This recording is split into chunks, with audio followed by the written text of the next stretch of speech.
شروع کرتا ہوں اللہ کے نام سے جو بڑا مہربان اور نہایت رحم کرنے والا ہے۔ حضرت عبداللہ بن عمر رضی اللہ تعالیٰ عنہ سے روایت ہے کہ رسول اللہ صلی اللہ علیہ وآلہ وسلم نے فرمایا، بانی آدم کے قلوب پر اسی طرح زنگ چڑھ جاتا ہے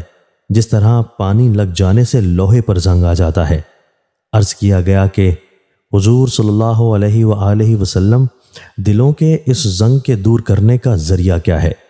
آپ صلی اللہ علیہ وآلہ وسلم نے فرمایا کہ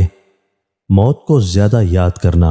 اور قرآن مجید کی تلاوت۔ تشریح: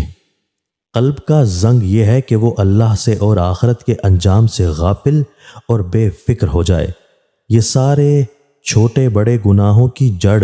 بنیاد ہے، اور بلا شبہ اس بیماری کی اکثیر دوا یہی ہے کہ اپنی موت کو بہت زیادہ یاد کیا جائے،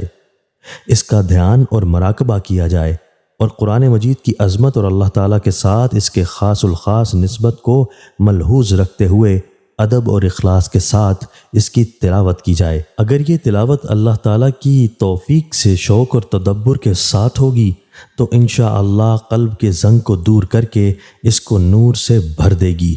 اللہ تعالیٰ نصیب فرمائے۔ حضرت عائشہ صدیقہ رضی اللہ تعالیٰ عنہا سے روایت ہے کہ رسول اللہ صلی اللہ علیہ وآلہ وسلم نے فرمایا، جس نے قرآن میں مہارت حاصل کی ہو اور اس کی وجہ سے وہ اس کو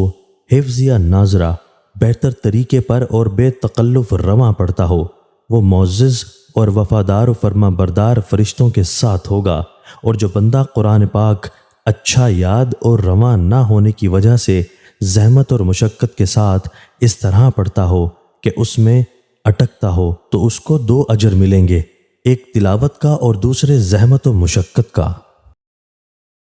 دوستو، اللہ تعالی ہمیں ان احادیث مبارکہ پر عمل کرنے اور اپنی زندگیوں کو سنوارنے کی توفیق عطا فرمائے۔